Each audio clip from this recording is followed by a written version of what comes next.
রাধে রাধে বন্ধুরা, তোমরা সকলে কেমন আছো?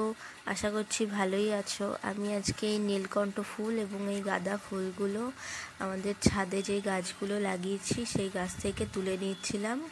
যেহেতু আজকে শুক্রবার, আমি তাই তুলসী পাতা তুলব না এবং আমি ফুলগুলো তুলে নিয়ে রেখে দিলাম।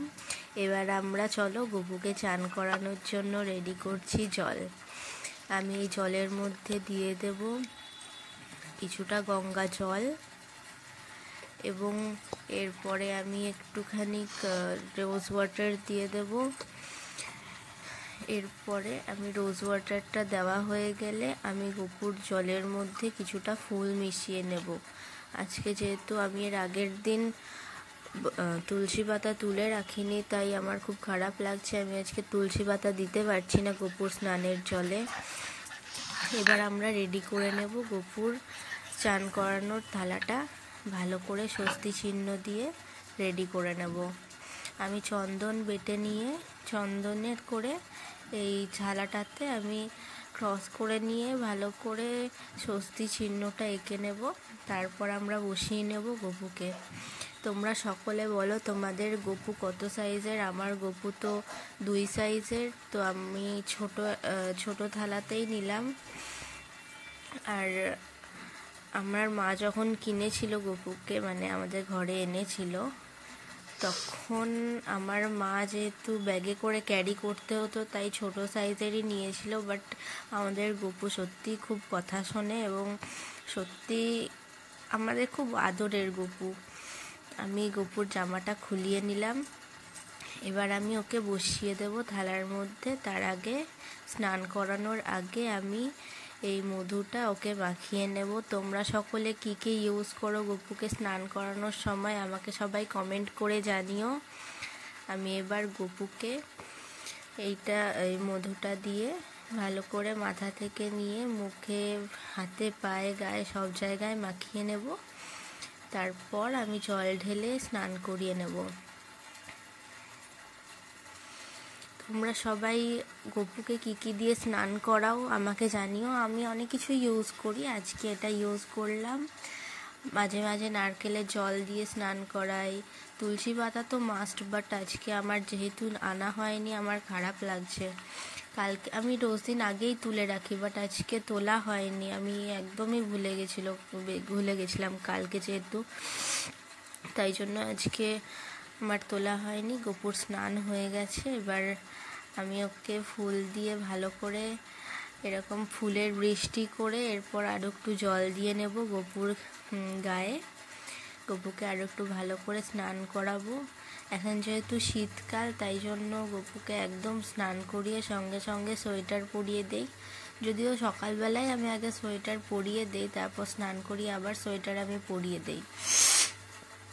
আমার খুব ঠান্ডা লেগে গেছে, এমনিতেই শীতকাল। তোমাদের সকলের শরীর কেমন আছে আমাকে কমেন্ট করে জানিও এবং তোমাদের গপু কত সাইজ আমাকে এটাও জানিও। হ্যাঁ, এবার আমি গপুকে গামছা দিয়ে মুছিয়ে নিলাম। ভালো করে মুছিয়ে নেই যাতে গায়ে জল না থাকে, কারণ শীতকালে সবারই তো কষ্ট হয়। আমাদের গপু তো ছোট বাচ্চা, ওরও তো কষ্ট হবে। গপুকে ভালো করে গামছা দিয়ে মুছিয়ে এবার আমি ওকে আস্তে আস্তে চন্দনের ফোঁটা দেব। তারপরে ওকে জামা কাপড়গুলো পরিয়ে নেব। গপুকে তুলসী পাতা দিয়ে চন্দন দিই, বাট আজকে যেহেতু তুলসী পাতা তোলা হয়নি তাই জন্য আমি হাতে করেই দিয়ে দিলাম রিং ফিঙ্গার, যেটাকে রিং ফিঙ্গার যেটাতে আমরা অনামিকা আঙুলটা দিয়ে পরিয়ে নিলাম। এবার আমি গপুকে এই ছোটকু প্যান্টটা পরিয়ে দিলাম। এটা আমার মা কিনেছিল, আমি আর আমার মা গিয়েই কিনে এনেছিলাম আমাদের ছোট্ট গপু সোনার জন্য। আর এই জামাটা আমি নিজের হাতে করে বানিয়েছিলাম আমার গপুর জন্য। তোমাদের কেমন লেগেছে তোমরা প্লিজ জানিও। এটা একদম হাতের সেলাই, এটা মেশিনেরও সেলাই নয়, কাপড় কেটে হাতে সেলাই করে এটা আমি বানিয়েছি। গপুকে পরিয়ে দিলাম। এরপর আমি গপুকে সোয়েটার পরিয়ে দেব। এই সোয়েটার যেটা আমি পরাচ্ছি সেই সোয়েটার তো নয়, এটাকে পঞ্চু বলে। তো এই পঞ্চুটা আমি কিনেছিলাম এবং এটা আমার খুব ফেভারেট। আর গপুর ফেভারেট কালার হলুদই আমি পরিয়ে দিলাম আজকে, যেহেতু আজকে আমি গপুকে তুলসী পাতা দিয়ে চান করাইনি। গপু যদি রাগ করে আমি আগেই গপুর কাছে সরি চেয়ে নিয়েছি। আর এই হলুদ কালারের এই ড্রেসটা পরিয়ে নিলাম। এবার এখানে একটা পম বল আছে, আমার খুব কিউট লাগে। গপুকে পরিয়ে নিলাম এই ড্রেসটা এবং ওর হাতগুলো বার করে আমি রেখেছি, কারণ ওকে তো বাসি দিতে হবে, বাসি ছাড়া তো ওর যদি রাগ করে আমার গপু ভাইটা, তাই জন্য আমি ওকে পরিয়ে নিলাম। কেমন লাগছে আমাদের গপুকে জানিও। এবার আমি ওকে বাসি দিয়ে দিয়েছি। এবার আমার মা এটা বানিয়েছে, আমার মায়ের খুব ভালো হাতের কাজ।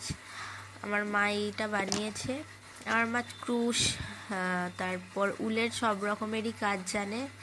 কেমন লাগছে গপুকে তোমরা জানিও। এবার আমি গপুকে ফুল দিয়ে দেব। আমার বাকি ঠাকুরদের ফুল দেওয়া কমপ্লিট। গপুকে আমি ফুল দিয়ে ভালো করে সাজিয়ে গপুকে ফুল দিয়ে এবার আমি গপুকে খেতে দেব।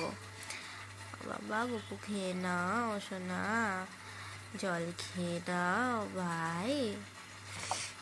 গপুর খাওয়া হয়ে গেছে। গপুর মুখ মুছিয়ে আমি ধূপ এবং প্রদীপ দেখিয়ে ঘন্টা বাজিয়ে নেব।